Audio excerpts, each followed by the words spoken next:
Leon Thomas went from acting to being one of the best producers and songwriters in the music industry. But what makes his production so special? Let's find out.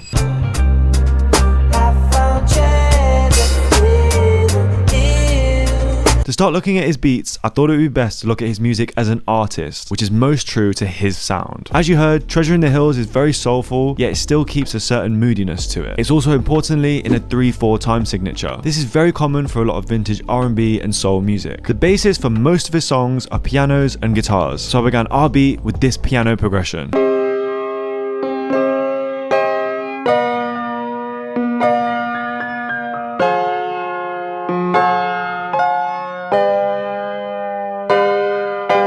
The high notes are important for texture even if they're quiet, and using the bass notes to create rhythm also enhances the progression. Next, I played the same chords but arpeggiated using a guitar. I chopped it up to play every other bar, giving us this.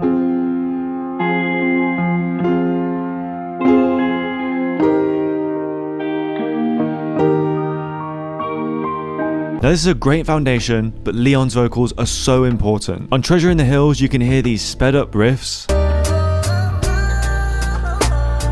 And on Crash and Burn, there are some sampled gospel-style vocals.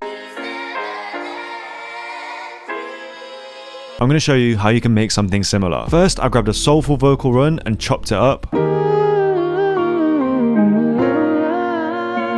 This sounds good, but in soul music, harmonies are so important. Now I could try and sing a bunch of different layers, but I'm a producer, not a singer. So instead, I took that dry vocal and put it in Audime's new harmony engine. All you have to do is drag in your vocal, select the key, and then choose from all of these presets, which will create a stack of harmonies for you to download and use. It's like having a choir at the click of a button. I went for the female soul unison stack. It even time shifts and pans the vocals for you to give that even more realistic sound. Here's what they sound like dry. I just added some delay, reverb, and EQ, giving us this.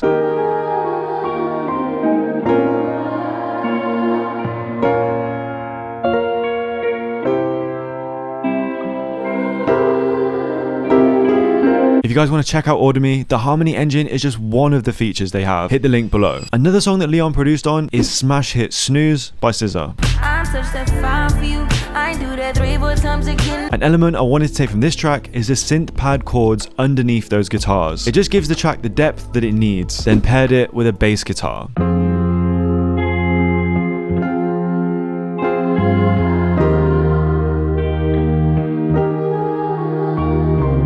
Make sure to add these walk downs in between chord transitions to lead the chords into each other. Now we have all the melodic elements, let's look at the drums that Leon loves to add to his beats. Almost all of his tracks are using vintage acoustic drum sounds. I started our beat with this hi-hat and open hat combo.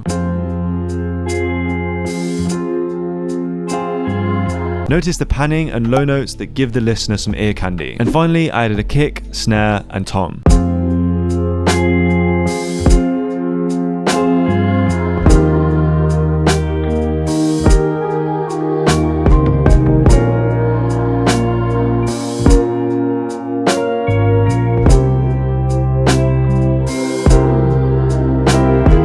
So we've looked at Leon's own music, but he's also produced for some huge artists, one of those being Drake.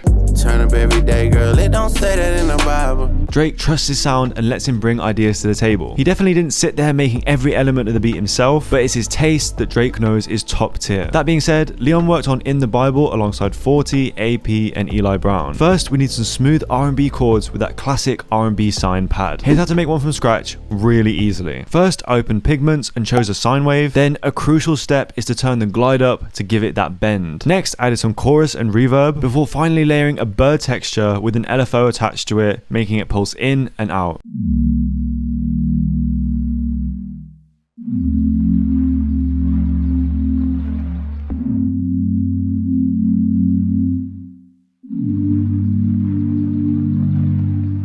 On top of that, they layered a pulsating pad that only comes in towards the end of the loop.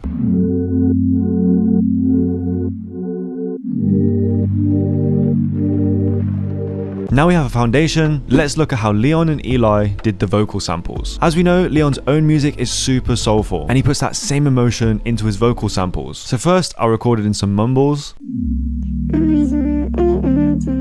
Next, I threw them into Audemy's Harmony engine twice, once with a male preset and again with a female preset. On In the Bible, at the end of the loop, the vocals have a different texture that's lower and a bit deeper. So I chopped both sets of our vocals and then lowered the sample rate and added some reverb, leaving us with this.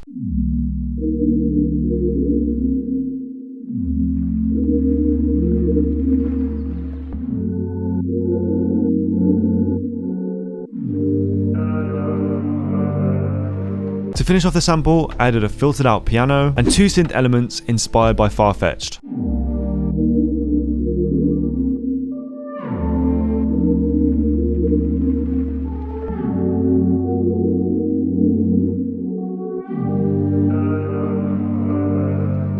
The harsher texture of these sounds creates a nice contrast and helps them cut through the mix. Finally, we needed to flip the sample like they did for Drake. First, I reversed, pitched up and filtered it.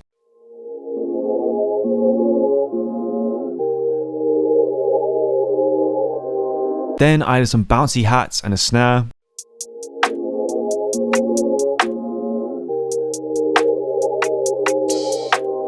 And finally, I added in a kick and synth bass.